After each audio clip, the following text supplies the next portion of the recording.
presentation tips is my question, because I feel like I'm able to do the content, but I want to feel more elevated in my presentation. I just I haven't worked anywhere that really valued presentation skills, because there was a lot of emphasis on like docs. We were actually actively kind of discouraged to spend time on presentations, because if you were working on a presentation, it meant you weren't like doing the work.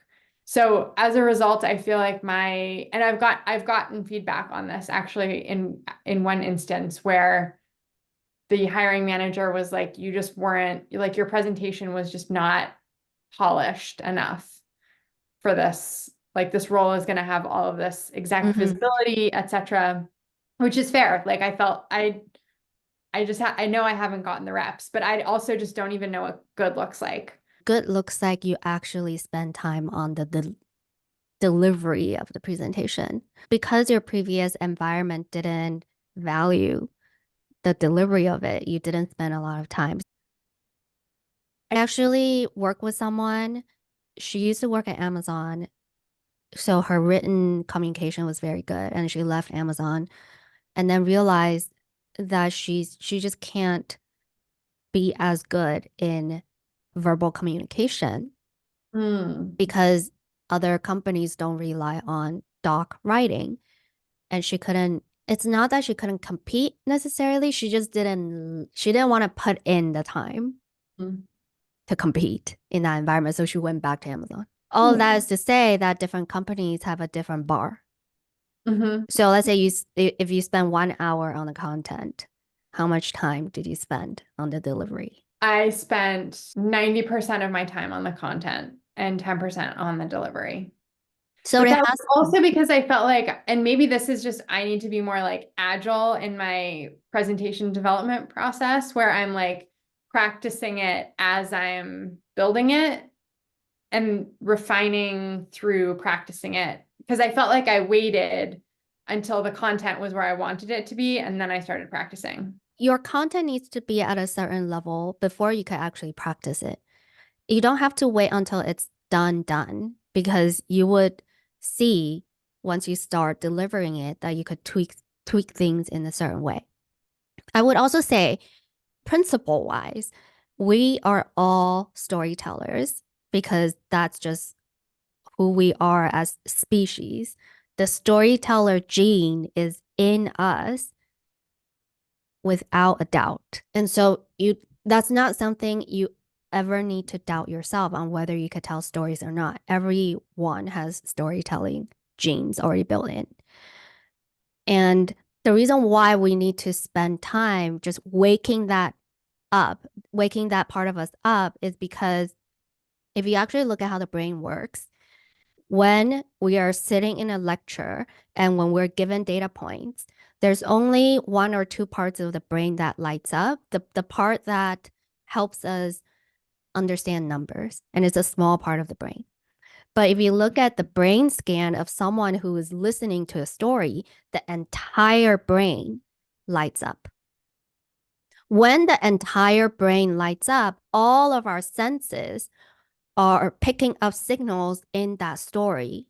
And if you look at the brain scan of the storyteller and the listener, their brains light up in very, very similar ways. This is also why when we watch a movie, we feel like we're part of the movie. We might get sad or we feel very happy or we feel very excited, even though we're not living the story ourselves, but our brain can't really comprehend the difference. Our brain thinks that we're part of the story, which makes us connect with the storyteller. And that's why if you look at the brain scan of the storyteller and the listener, the brain lights up. It's like a mirror of each other.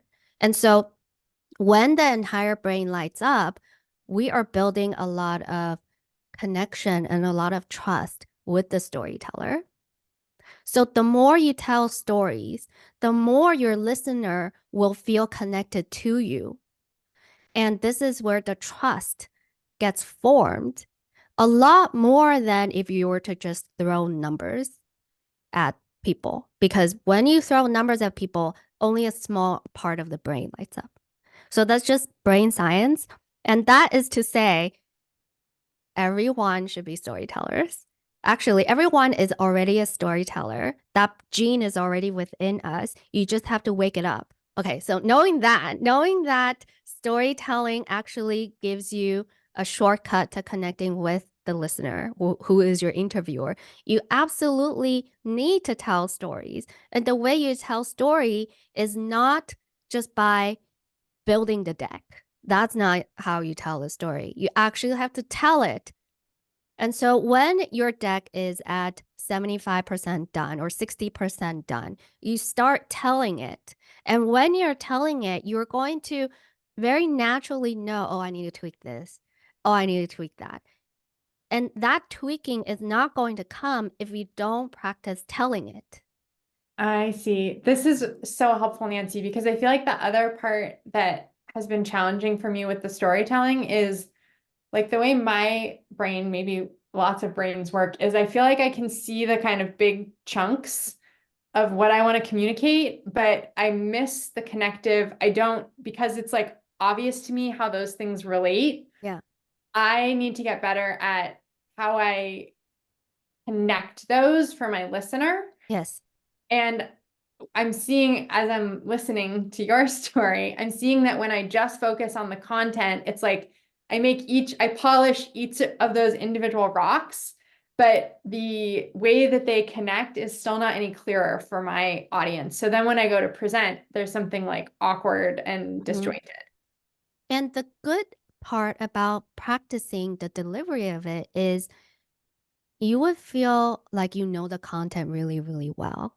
And Yeah. when the nerves kick in an interview setting, it almost feels like you put yourself on autopilot because you've practiced the thing so much that even when you're nervous, it would still come out really, really nicely. And that's actually one of the good reasons why I actually like presentation interview formats, because I know that once I put in my time and effort, I'm able to connect that much better just from brain science. And that is a fact. They will Right. connect a lot better with me if I were to give them a presentation. And it's really just me telling a story. And here's a myth, which is you don't really have to be obsessing over each and every detail. And that's because only you know the detail. When they're listening to a story, they're going to miss a lot of the details. And it's the same thing as, you know how when you watch a movie for the first time and you think that you paid a lot of attention to the movie, but if you watch the movie the second time, you're going to catch things that you missed the first time. And so even though the content is the same, if you just deliver it again, people will have different takeaways. And again, that's just brain science. So it just means the bar that you have for yourself for your story doesn't need to be as high as you think. And that's Mm, because people only absorb about half of it. okay. So that's just storytelling 101 on why you should put in the time to prepare for the actual delivery of it.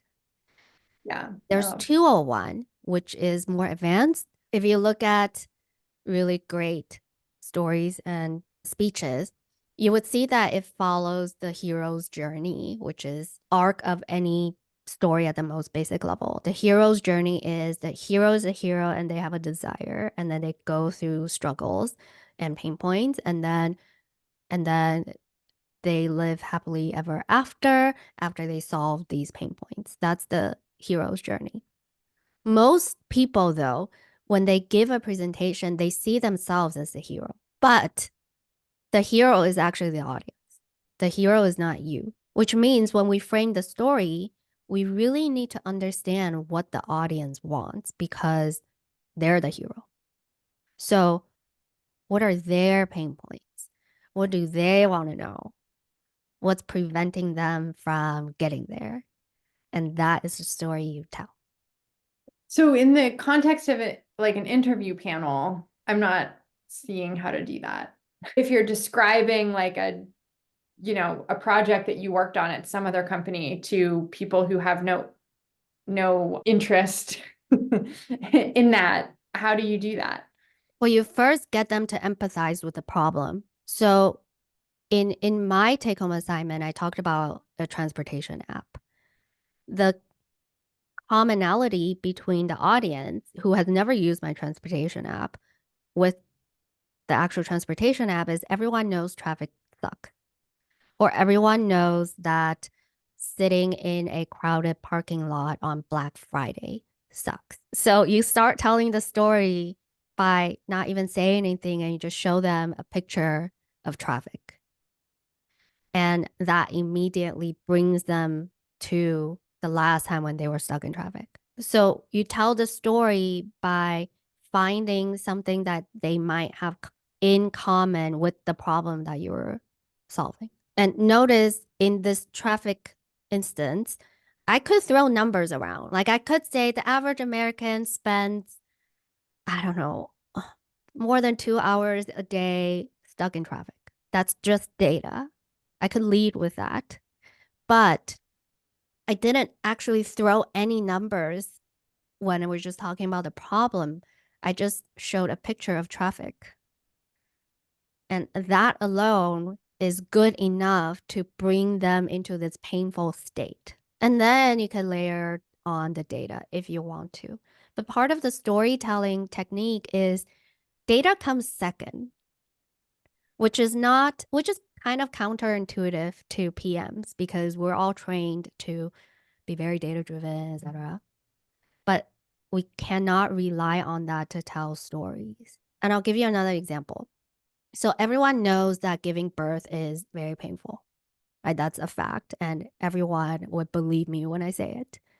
But if I were to give you some number that says on the pain level of 1 to 10, childbirth pain level is like 15. That I could tell the story that way.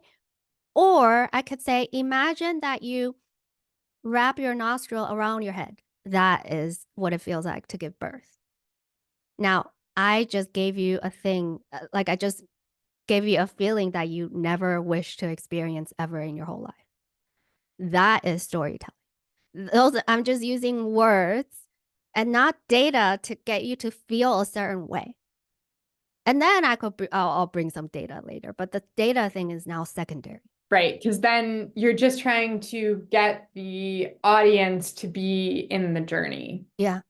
So And the then once they're audience in the is, journey, you can. yes. So the hero is not you. The hero is your listener and your interviewer. So the first thing you're doing is establishing them as this character Yes. with the problem. Yes. So how does that work, for instance, if I'm trying to say, like, they've given me a prompt like Madura got, like, solve this problem for our company for free. And yeah, I want to start with with the SWOT analysis. How do you kind of combine storytelling and product sense framework? That just sounds so dry, right? I'm going to start with a SWOT analysis. Well, what do you think they actually care about? Here's a principle that I go by, which is at the end of the day, people like to be seen and people like to be heard. Mm-hmm. And so if I start the presentation by giving them this feeling that I understand the pain points that you're trying to solve, that should create that first level connection, which really you don't really know the pain points that they have, but you should know the pain points that their users have. Or you could know the pain point that they have in the sense of, like, again, to just use the case that Madura got assigned, like, oh, you're struggling with reliability and, like, your marketplace is tanking or like whatever is going on, like just So establishing why that's a problem for. yes, first, basically you're introducing the hero. In this case, you're just talking about, I hear you and I see you. I see that these are the problems that you're thinking about. So I'll give you an example of how this helped me in real life. So Facebook is a culture that relies heavily on presentations. One time I did really well in the presentation, I did well only because the very first, actually the first one and two slides really spoke to the VP who was not my VP. I was presenting to a different VP. So that slide is really just me breaking down the different organizations that he managed. And I said, in my own words, that you care about these things. And then he said, oh, you really understand what we care about. And that's it. And the rest of the interview, I mean, the rest of the presentation didn't really matter anymore. But it's really, that's just how you start. You start by telling them, I see you.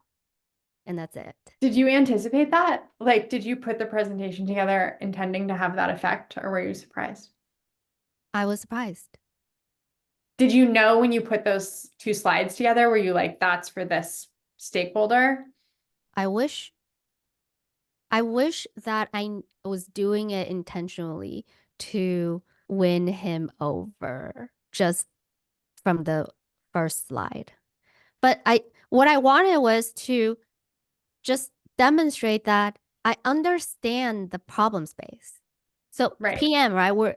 It's really just moving from problem space to solution space. And I can't talk about solution if I don't talk about the problem. So Mhm. that tactic of me talking about the different organizations under him is just me trying to prove that I understand the problem space. I see. I see. Which in turn is understanding him Yes. because, yeah. Because I was in an internal tools team at that time. I was building products for his organization.